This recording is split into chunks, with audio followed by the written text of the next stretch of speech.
Mike es un consultor de museos, es diseñador de proyectos educativos, viene de Estados Unidos y es cofundó Supernature Adventures. Es el autor del libro Museums as Agents of Change, A Guide to Becoming a Changemaker, y coproductor de Museums Are Not Neutral, una campaña mundial de promoción que solicita una transformación basada en la ética en todos los museos.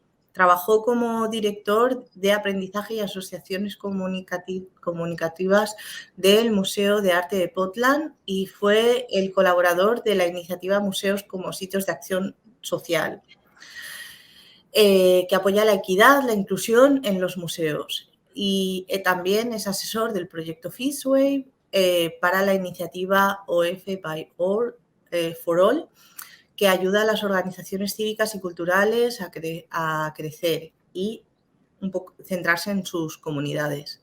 Tiene un máster y doctorado en educación en la Universidad Americana de Washington y está enfocado en su investigación en el aprendizaje interdisciplinario de las artes. Mike lo hemos invitado especialmente para hablar en el Congreso precisamente de esto, de cómo a partir de la pandemia los museos han cerrado, obviamente no se podían comunicar con sus públicos y con sus audiencias, cómo esto ha afectado a la comunicación posiblemente a la relación entre el público, el museo, la relación intrínseca entre ambos y cómo le podemos sacar el potencial y cómo podemos fomentar la participación. Y para ello, pues creemos que la persona idónea es Mike Murawski, la experiencia que tiene, los libros que ha escrito, la capacidad que tiene como orador. Estamos encantados de tenerlo aquí y esperemos que lo podráis disfrutar. Muchas gracias. Mike. Thank you, Anna. Thank you so much. And thank you to everyone who's been organizing today's pre-conference and sessions, and to all the presenters and speakers who have been a part of this today. I'm just honored to be part of these conversations and thinking and kind of questions that we can all ask together. And before I jump into slides, just to sort of share that this idea of that I'm super passionate about of how we can build museums to be more human-centered, more community-centered, and more people-centered. And I think really adding on to that, and it intersects with all of those things, how to make museums and institutions also more planet-centered. I'm super interested in that intersection with the digital technologies, and something that I have in my past worked a lot with museum technologies, and so it's really great to be able to reconnect with a lot of these ideas around digital technologies and see how they intersect with the ways that I think museums can be turning towards more people-centered and human-centered activities. So I'm super excited to dive into this presentation, but also to see what questions and comments you all have as we have time for a little Q&A at the end of my presentation. So let's go ahead and jump into my slides and I can get started.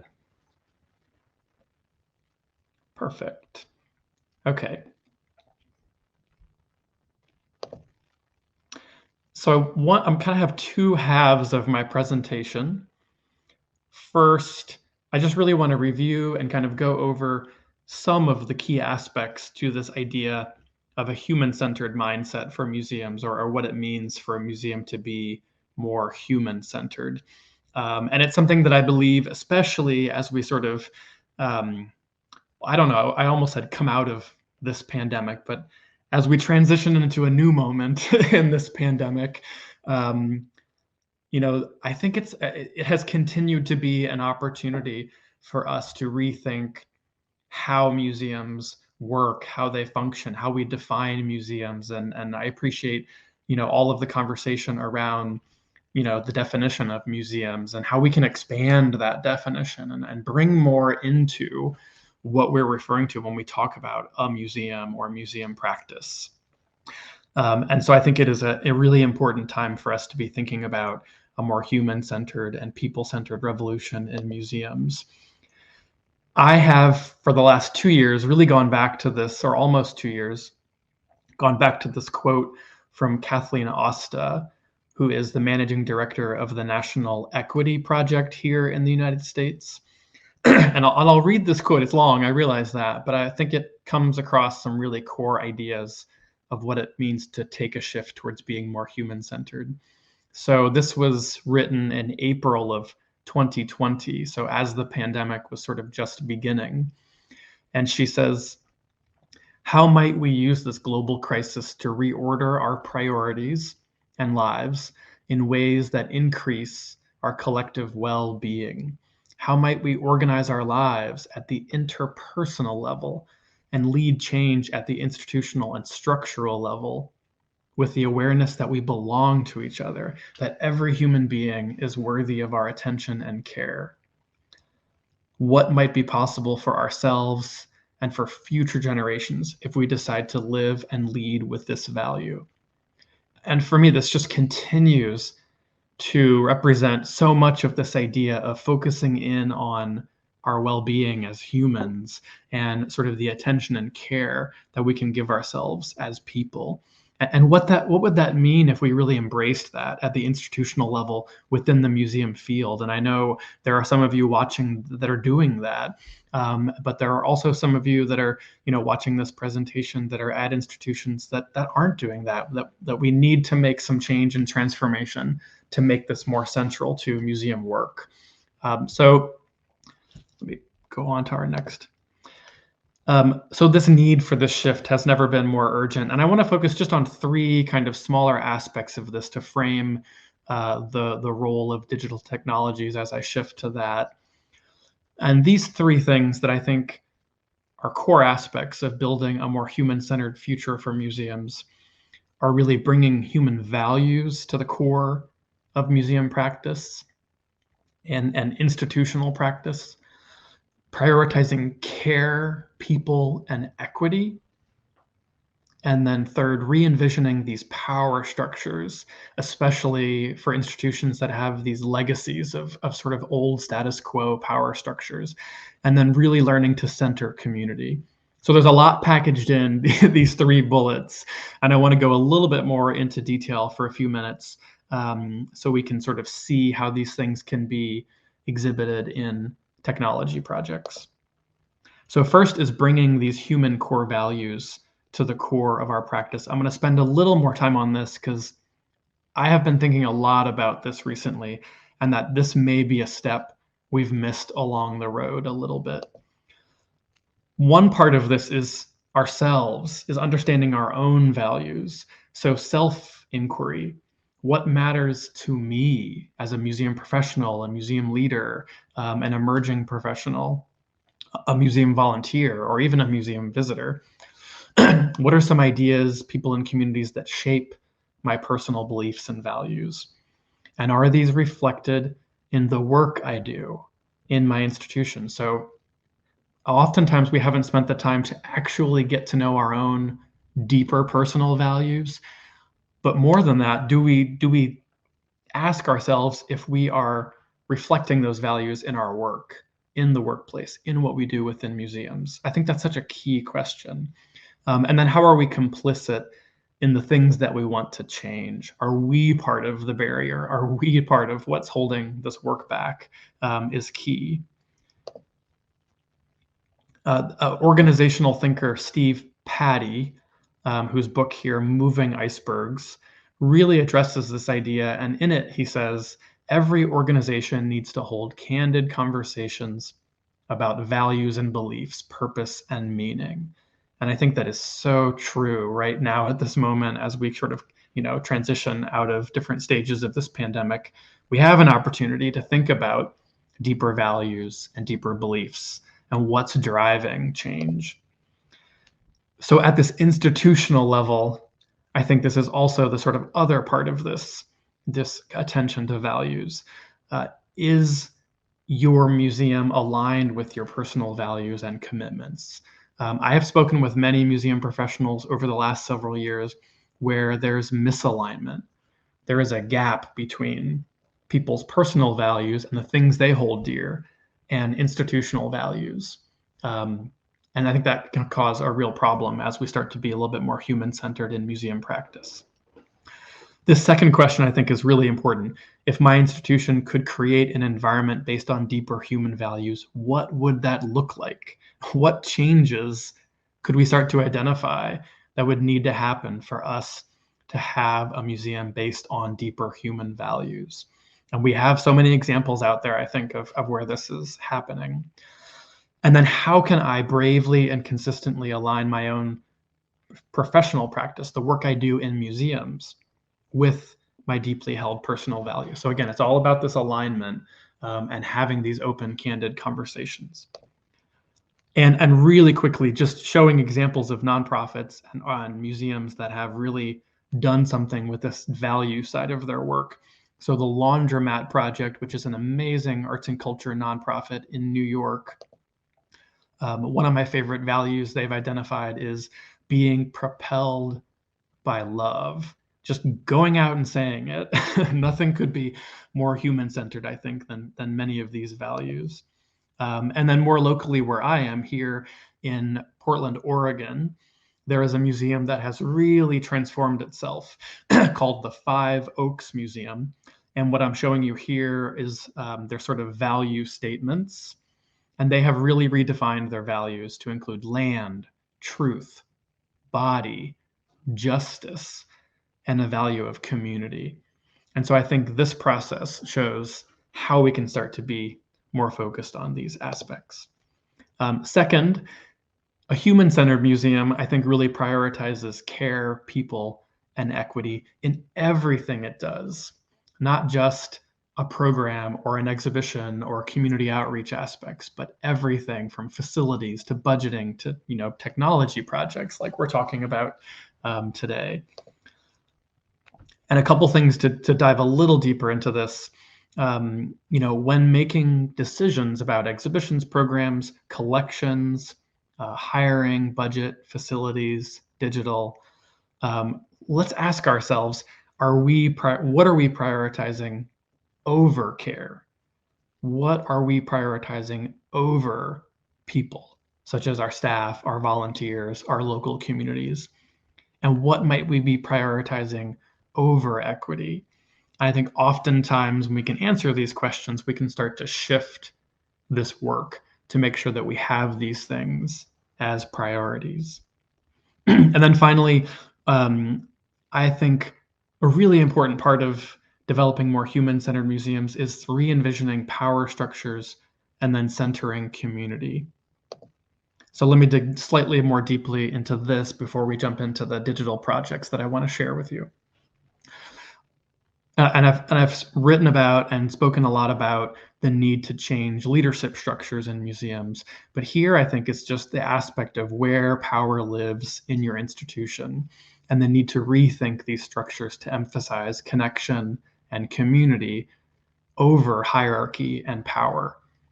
So how can we begin to shift where power lives within our institutions, especially when that power can be located within a few individuals and that can create harm within the work that we're doing in these institutions? And these last two questions really help us center community. Does your institution trust and value the expertise of your local community, the sort of assets of your local neighborhoods and communities? And how can you further involve community members into the shaping and decision-making processes? So too often community members are brought in an advisory capacity. We have a lot of advisory committees where they're sort of asked to put their stamp of approval on something that may already have been decided or already been created. But what would it be like if we centered community power and brought in and recognized the incredible lived experience, knowledge, and expertise that already exists in our communities, and we really amplified that and brought that into museum institutions? So these things for me are part of the elements, I'll move past this, that make up this human-centered mindset in museums: the human values, care, people, equity, and then really centering community by rethinking power structures.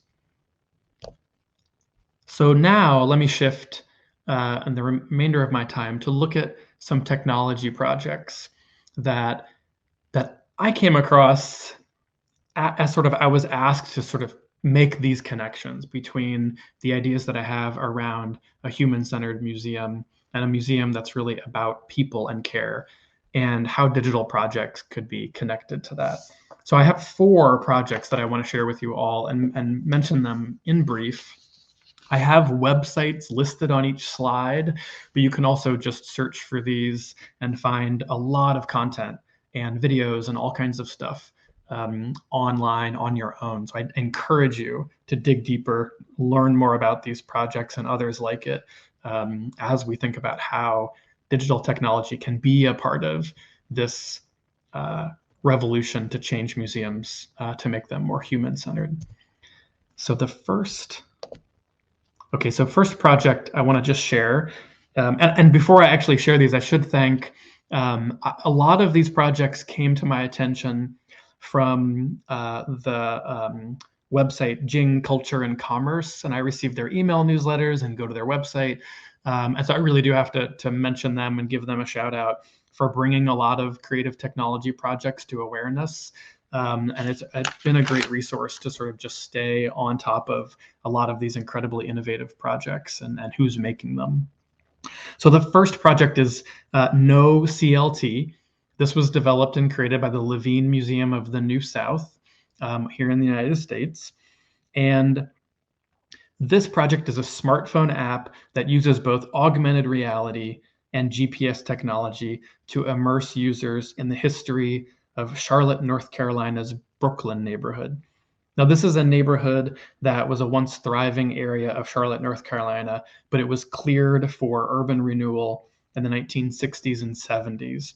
So this project kind of goes back to this incredibly thriving historic neighborhood and immerses people in this deeper history through photos, poetry, audio stories, and the voices and interviews and sort of oral histories of former residents.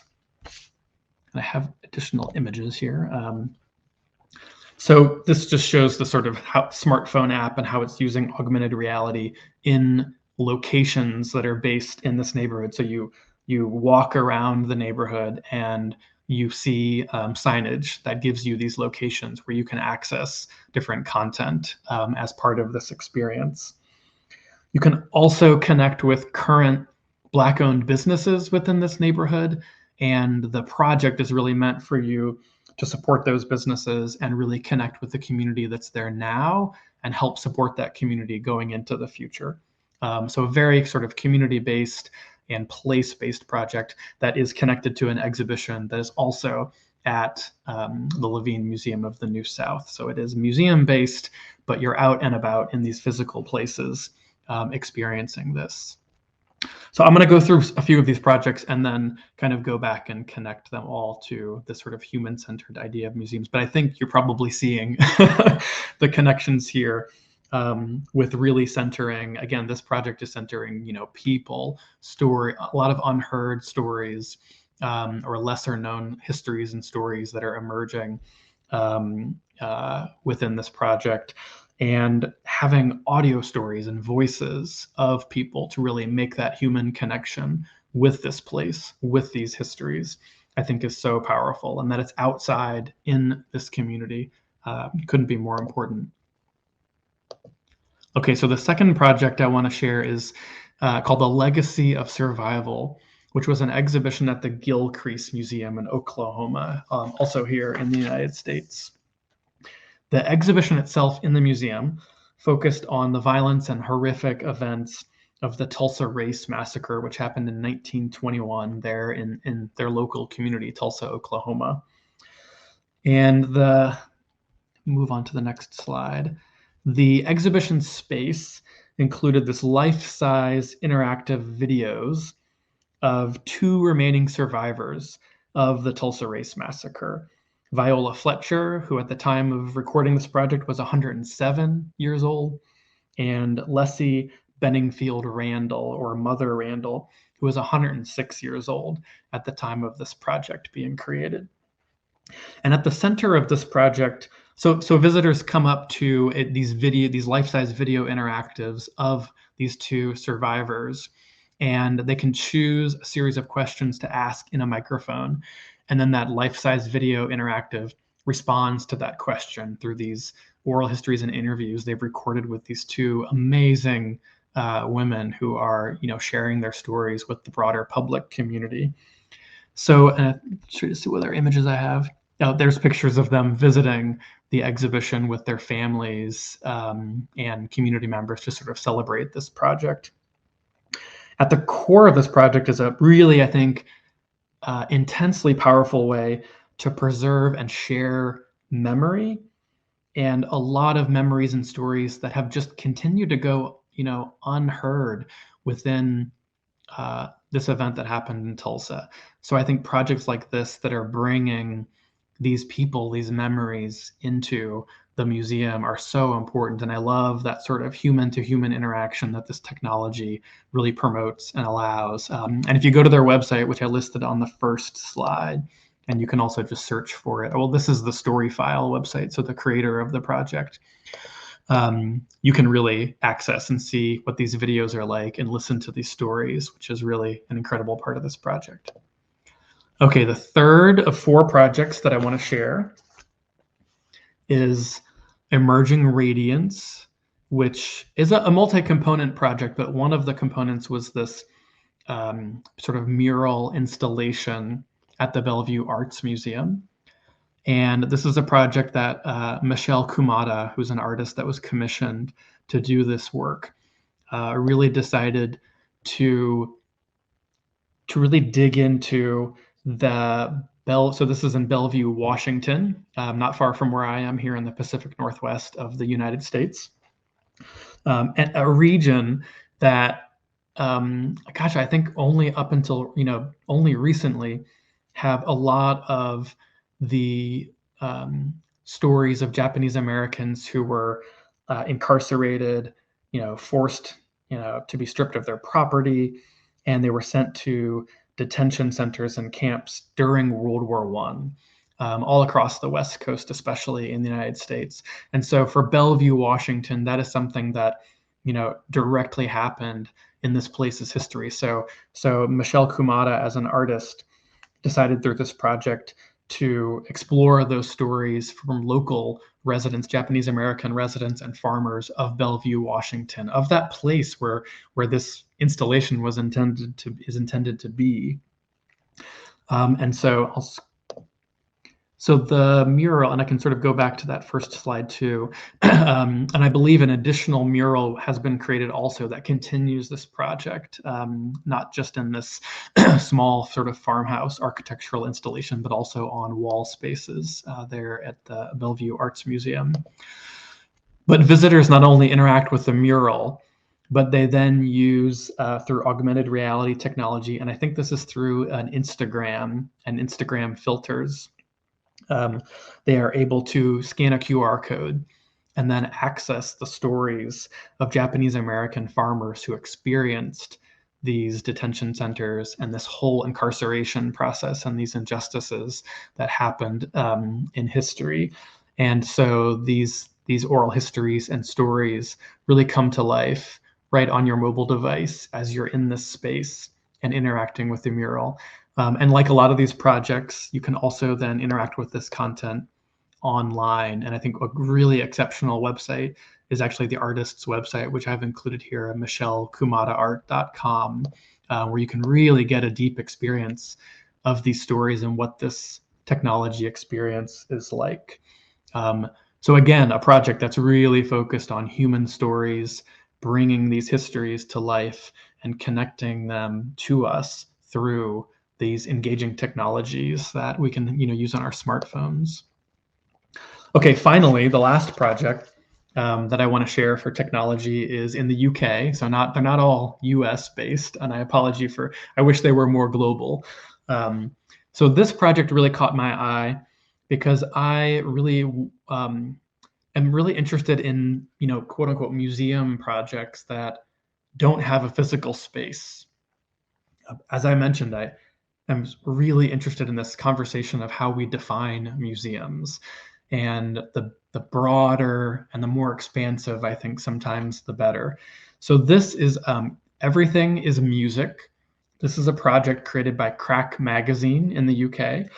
It is a virtual sort of virtual digital museum experience that captures location-based cultural heritage focused around the music scenes and sort of recent history of music in Bristol and Bath in the UK. So there is a mobile web interface that you go to on your mobile device, and it really is location based. So I have found this content harder to access because I'm not located there, but I can spend more time digging around the web to try to access the content. But it's really geotagged content there as you go to these, which I think are largely, not as highly visited neighborhoods. So part of the project is to get people to go to these neighborhoods that they might not visit, but also then to engage in music history and cultural heritage that they may not be familiar with as they walk around and experience these locations and these regions of Bristol and Bath. The content on your mobile device includes videos, holographic tours, music, audio interviews, user stories. So you're encouraged to submit your own stories, memories, and feedback into the mobile web interface. And it really brings these locations to life in these sort of layered ways, bringing all kinds of different music history and stories to life. So you may walk up to a pub and find out that, the band Portishead, performed a concert there, and or recorded a live album there at a significant moment. So you will get audio histories, you can listen to the music and engage with, potentially, photographs of the site and engage with it in a very, in much more in-depth way. And then also this project supports local businesses. So as you're visiting these neighborhoods and as you're visiting these sites, you're encouraged to sort of, use your dollars to invest in these local communities. So it has an economic impact as well, similar to the project we talked about Charlotte, North Carolina. So for me, these projects, and let me see if I have another slide of the Everything is Music project.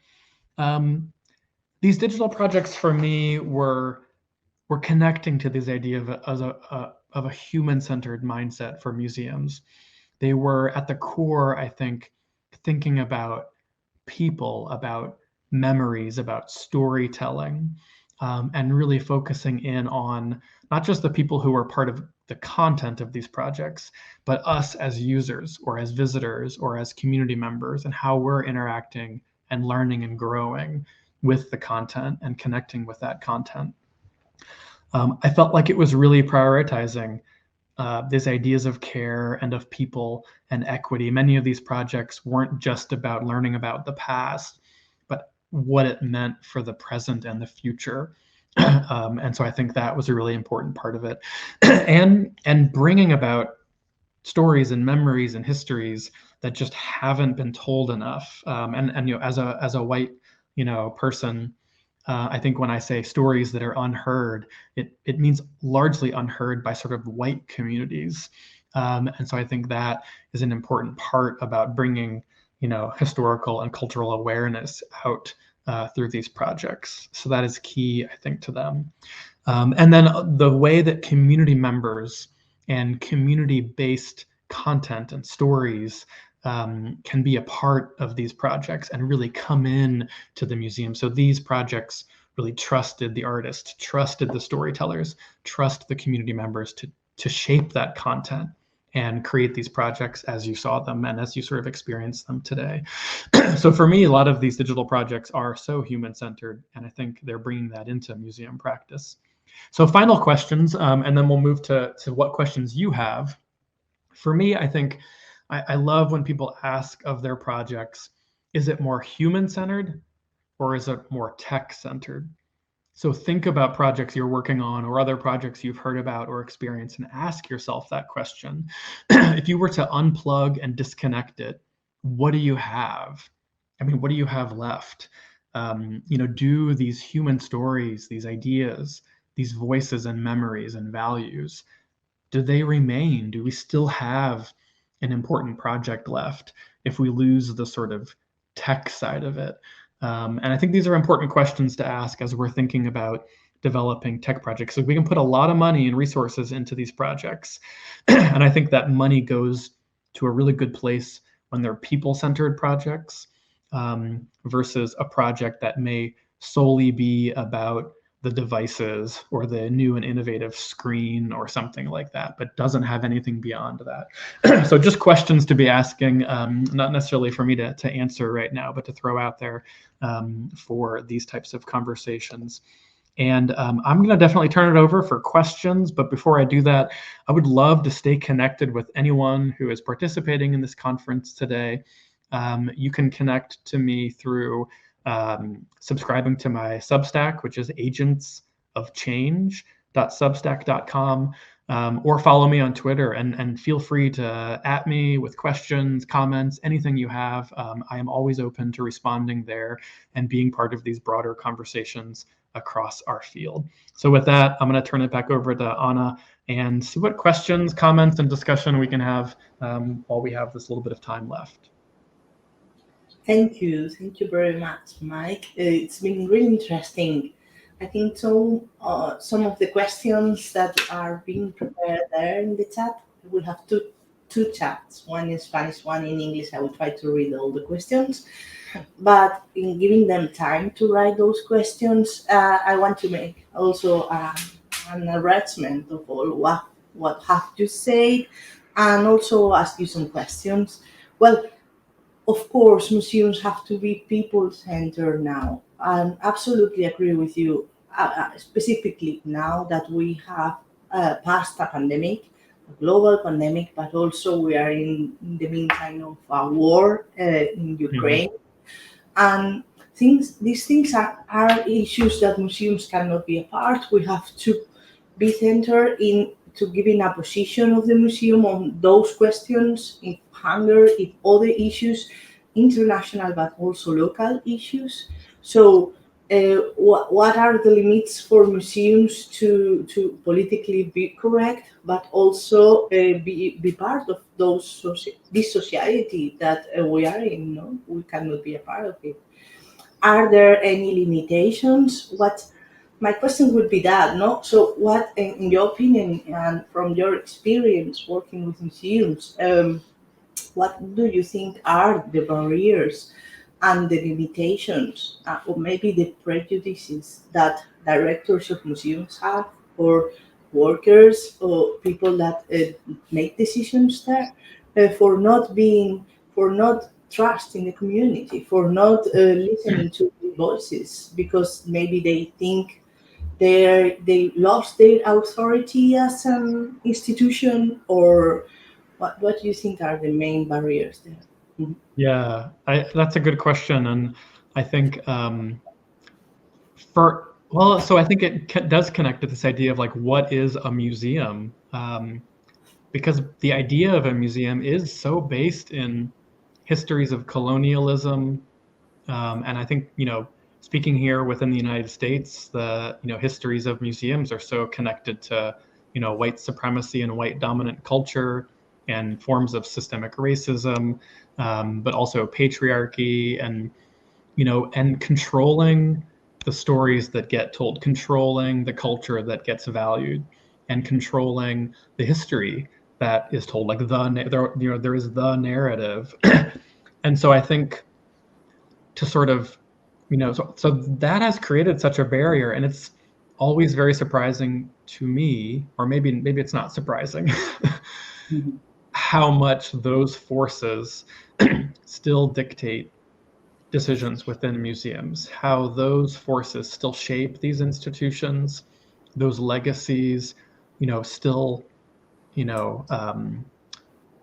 still cause harm within these institutions, and that we haven't done the work. And I say we, as a museum, professional and practitioner myself, we haven't done the work that's been needed to shed that, to move past that, and really rethink these institutions in a more foundational way. I often use the word transformation, and actually the Museums Are Not Neutral co-producer that works with me, Latanya Autry, also like we use the word transformation. And for me, I have a very simple metaphor that I like to use, and it's kind of silly. But if you think of a kernel of corn, kernel of popcorn, when you heat it, it pops and it transforms into a piece of popcorn, but it is never going back to being a kernel of corn. And I think one of the things that we need to think about is how can we get museums to sort of become popcorn? Like, how can we get them to transform themselves away from these harmful legacies and not go back?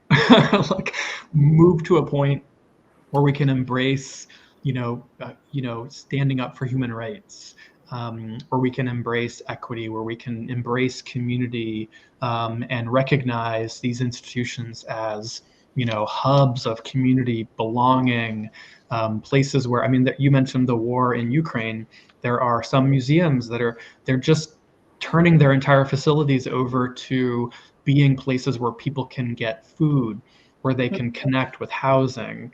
And I just was reading about museums in Poland that are now starting to really do this. They're just like, we have to serve people. So how do we do that right now and not worry about all these things that we're supposed to do?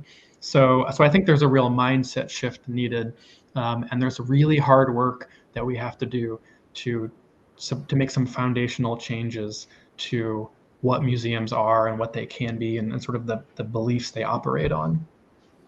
Mm-hmm. Yeah, of course. Thank you for that. And also about your question that which is more important in the end, technology or social implications. So of course, something is a tool, and the other issue is what we really are for institutions, museums, people. So we all have this very clear. I think there's one question here in the chat that is speaking about these projects are great. Indeed, all the projects that you comment is with the air through the streets, and the project of the Grills Craze Museum with the interactive video and the survivors, for example, also to work with the memory. So Carla Freile is saying these projects are great. Nevertheless, people need to have internet in their mobile phones for them to use them. This is a problem some museums always bring up when independent digital basic proposals projects are made to these institutions. Some museums don't offer Wi-Fi on their building, so it's really difficult to implement this kind of projects. Sometimes technology is the barrier. Sometimes technology itself has some problematics. What do you think about that? Yeah. Yes, I agree. I mean, that's such an important issue to raise, is around, because so if I'm mentioning equity, but people don't have access to the technology, or if there's a lot of cost around that. I mean, one of the reasons why I, earlier in my career, I sort of gravitated away and would make a lot of arguments against big digital technology projects is because big institutions were spending tens of millions of dollars on these fancy, glitzy projects, but small museums were, you can't do that. And so it was creating a barrier for most museums to engage with these types of technologies. But I do think using mobile devices and cell phones, like the number of people that have access to a mobile phone around the world is skyrocketing. I mean, it is just the access to cellular networks, and maybe not always Wi-Fi, but the access to connecting to the internet is expanding so quickly that I think that does help address some access issues if it's, if it doesn't require Wi-Fi, but it just requires a cell phone connection. Now, it's going to be different in different places in the world, but I do think that opens up more democratic access to a lot of this content. But I think institutions need to be thinking about what are the barriers to participation and trying to do what they can to partner with local communities to sort of address those barriers. So if your example that I gave about Charlotte, North Carolina, I don't know if they've partnered with local libraries, but I know a lot of projects in the US that will have a really robust technology aspect on the web or on a device and they partner with local libraries where they have free access to the internet and try to make sure that they can fill that gap, so that so one of the problems that you might encounter is a project could be about a community, but that community may not be able to access that project. So you have to be able to make sure that those community members are involved in creating the project. So when you get to the point where you say, oh, everyone needs Wi-Fi, they can say, we don't have access to Wi-Fi, so maybe let's try a different solution here. So I think that is where some of these projects are really bringing community members into the early planning stages to make sure that access barriers are removed as much as possible. But yeah, I'm always for low-cost technology projects. I mean, one of these projects used Instagram, so you're not downloading an app, you're using an app that is, hundreds of millions of people around the world are already using and interacting with. So I love using existing technology platforms, or just simply going to a mobile website versus, needing an I mean, I've gone to museums where you have to have an iPad and walk around and everything's screen-based, and sometimes those are the projects for me that are tech-centered. It's about the screens, and it's about the glitziness of like how big the screen can be. And so it's really hard to access those projects when you're not at that institution, grabbing one of their expensive iPads and walking around. So. Yeah. So also in the chat they said about a project when using the codes, the QR codes, because before the pandemic it was very difficult to use them, and afterwards now it's very easy. So sometimes technology can get easiest. And as a conclusion of what you said is also that some of the projects you comment couldn't be able without technology. So for example, the project you say about this live video with the survivors, if we don't record those videos, if we don't have this chat that with artificial intelligence or whatever, can facilitate a solution that without technology wouldn't be possible. So technology sometimes can help to produce content, to share content, to recreate situations where facilitating this human-centered museum, to really what the focus have to be on, or what the decision-making have to be. First, what we want, and then what the tools we have, and what can make that happen. So, also, one question in the chat, Noemi Abajo is saying the paradigm shift towards the colonizing process and the value of micro-histories will in any case enrich the encapsulated legacies. I think it's a comment more than a question. Oh, good. Yeah. So yes, it's that, we are also trying to listen more voices, trying to colonize some of the hierarchies in museums and make it more a house open to everyone. Yeah, and I think technology, I mean, like you said before, I like to see technology as a tool that can achieve things we might not be able to achieve without that technology, and it's changing all the time. And so I think, yeah, in the projects that I appreciate the most and I think are really powerful, technology is this incredible tool to bring in more people, to democratize an institution, to bring in more voices, to bring in more ideas and stories. And I love this idea of micro histories. Like, there are so many complex narratives and layers to history and to our lives and to our future. And so I think museums can be this place where those kind of come together, and people can come together through all of those different layers of stories and histories. So it gets exciting when museums do, and I think it's good for museums to experiment with these technologies and these projects. And I hope that foundations can continue to support, or governments can continue to support, not just the big institutions that already have the money to do these projects, but smaller, more community-based, maybe even volunteer-based museums, or small historic houses or historic sites that don't have the big budgets to do this projects. I'd love to see them receive more funding to start to experiment with using new technologies and trying to remove the barriers of access to cultural heritage. Yeah. Thank you. I think we need to end. The chat is speaking about that. What about the cost of these activities? And also Clara Marin was saying maybe in Spain we don't have that much activities, social focus. Maybe we need to change, maybe something to be in the future. It's not only an economical issue, it's also a change of mind, no? Thank you, Mike. It's very enriching. We are very happy to have you here in Spain, virtually in Spain. We all welcome you in Valencia, and hope you are in contact with REMED and CIMED and all the projects we do.